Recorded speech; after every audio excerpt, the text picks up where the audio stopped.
Okay hello.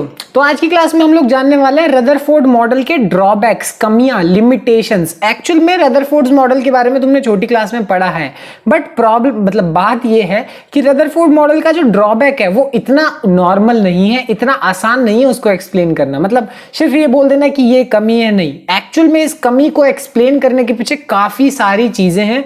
कुछ scientist हैं जिन्होंने एक्चुअल में प्रूव किया कि रदरफोर्ड के मॉडल में ये प्रॉब्लम है।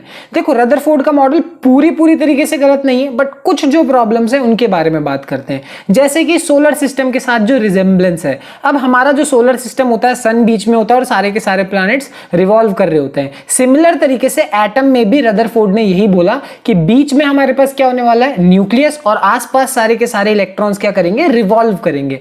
ऐसा ही कुछ उन्होंने मॉडल हमें सजेस्ट किया।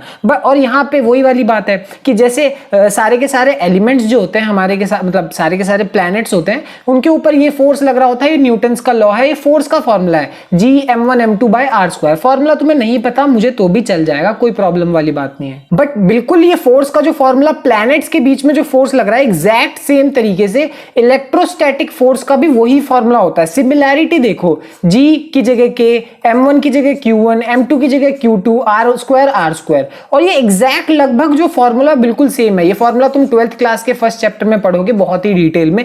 बट यहां सोचो, सिमिलैरिटी देखो प्लैनेट्स के बीच में और इसके बीच में, तो रिजेंबलेंस के हिसाब से रदरफोर्ड ने बोला कि जैसे प्लैनेट्स रिवॉल्व कर रहे हैं एग्जैक्ट तरीके से एटम भी रिवॉल्व करेंगे। बट यहां पे प्रॉब्लम क्या आई, दिक्कत क्या आई, वो जानते हैं। तो रदरफोर्ड के ड्रॉबैक में सबसे बड़ा हाथ था एक साइंटिस्ट का, उनका नाम था मैक्सवेल। उन्होंने बेसिकली ये चीज बताई कि जैसे कि अब मेरे पास कोई बॉडी है, सर्कुलर मोशन में मूव कर रही है, मान लो मूव कर रही है, तो भले ही उसकी वेलोसिटी कांस्टेंट हो, ये बात तुम लोग को पता होगी, और नहीं पता तो मैं बताता हूं।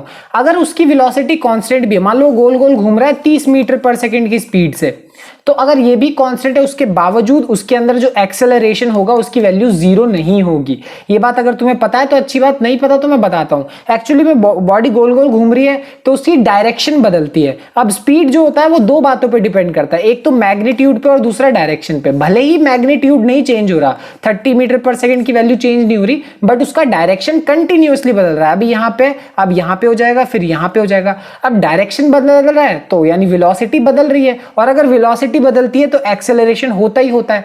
ओवरऑल कहने का मतलब, अगर तुम्हें ये कहानी नहीं भी पता तो भी समझ लो कि अगर बॉडी गोल घूम रही है तो उसके अंदर एक्सेलरेशन तो होगा ही होगा। ये बात रदरफोर्ड ने बोली। अब एक्सेलरेशन होगा, पर यहां पे मैक्सवेल सर जी ने ये बोला कि मान लो उनकी इलेक्ट्रोमैग्नेटिक थ्योरी के बारे में जो हम फिजिक्स में पढ़ने वाले हैं, उन्होंने बोला कि चार्ज पार्टिकल्स जब भी एक्सेलरेट होते हैं, मूव नहीं, एक्सेलरेट मतलब स्पीड का बढ़ना या घटना, ये वाली बात।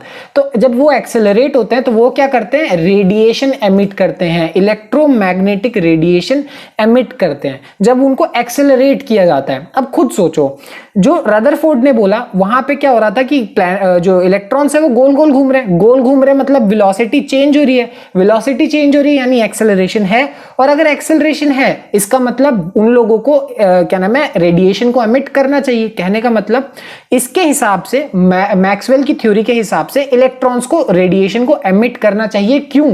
क्योंकि वो गोल घूम रहे हैं मतलब एक्सेलरेशन है, एक्सेलरेशन का मतलब रेडिएशन एमिट करना ही चाहिए। क्यों करना चाहिए? क्योंकि वो एक चार्ज पार्टिकल है। यहां पे सवाल तुम्हारे अंदर ये भी आएगा कि हमारे प्लैनेट्स भी तो गोल घूम रहे हैं, फिर वो क्यों नहीं रेडिएशन को एमिट कर रहे हैं? हमारे प्लैनेट्स रेडिएशन को एमिट इसलिए नहीं कर रहे क्योंकि वो चार्ज पार्टिकल नहीं है, इलेक्ट्रॉनिक चार्ज पार्टिकल है, उसके ऊपर चार्ज है, इसीलिए वो रेडिएशन एमिट करेगा इस कहानी के हिसाब से। बट एक्चुअल में कभी भी तुमने देखा है कि रेडिएशन एमिट हो रहा है? कोई भी, तुम लोग को पता है रेडिएशन एमिट करते हैं, कुछ कुछ एटम्स रेडिएशन करते हैं। बट मान लो तुम्हारे आसपास कोई यही पेन है, पेन के अंदर भी एटम है, बट क्या इसमें से रेडिएशन निकल रही है? नहीं निकल रही है कि नहीं? कुछ ही एटम्स होते हैं, कुछ ही चीजें होती हैं जिसमें से रेडिएशन निकल रही होती है। तो यूजुअली हमने देख लिया कि आसपास ज्यादातर चीजों में ऐसा रेडिएशन तो नहीं निकल रहा, बिल्कुल भी जो इलेक्ट्रॉन्स है वो रेडिएशन एमिट नहीं कर रहे। अगर वो कर रहे होते तो वो जो उनका ऑर्बिट है वो श्रिंक हो जाता। क्यों श्रिंक हो जाता? सोचो, वो गोल गोल गोल गोल गोल गोल घूम रहे हैं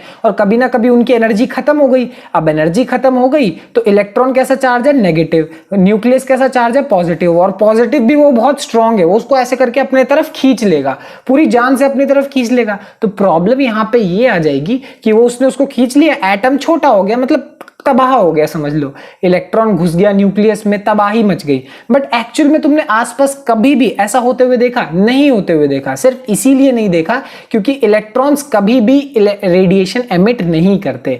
अब वो रेडिएशन क्यों नहीं एमिट करते, ये बात रदरफोर्ड नहीं एक्सप्लेन कर पाए। यही थी उनकी ड्रॉबैक। बेसिकली जो उन्होंने बात बोली ना कि इलेक्ट्रॉन घूम रहे हैं, वो गलत नहीं है, बट वो ये चीज एक्सप्लेन नहीं कर पाए कि वो रेडिएशन क्यों एमिट नहीं कर रहा। ये चीज वो एक्सप्लेन नहीं कर पाए और ये उनकी कमी थी। तो ओवरऑल कहानी के हिसाब से मैं तुम्हें ये बताऊं कि देखो, चार्ज पार्टिकल रेडिएशन एमिट करते हैं बट इलेक्ट्रॉन नहीं कर रहा, और वो क्यों नहीं कर रहा उसके पीछे का रीजन हम इसी चैप्टर में आगे जानने वाले हैं। बट ये चीज रदरफोर्ड नहीं एक्सप्लेन कर पाए, ये उनका एक ड्रॉबैक है। ये बहुत इंपॉर्टेंट है।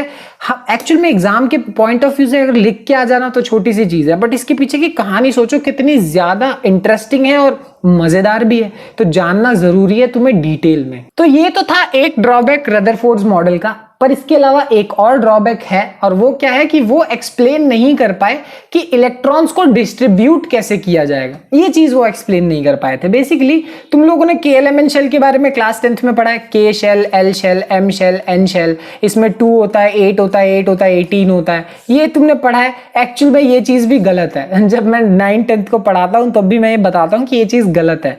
अब ये गलत है फिर भी हमने पढ़ा है, क्योंकि देखो पूरी तरीके से गलत नहीं है, बट एक लिटिल छोटे से एक्सटेंट तक ये बात बिल्कुल गलत है।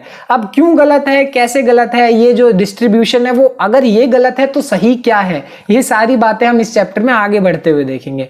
तो ये कमियां थी रदरफोर्ड के मॉडल में। अब धीरे धीरे आगे देखते हैं क्या क्या होता है। खैर, मिलते हैं अगली क्लास में अगले मॉडल के साथ, अगली चीज के साथ। ठीक है, बाय बाय।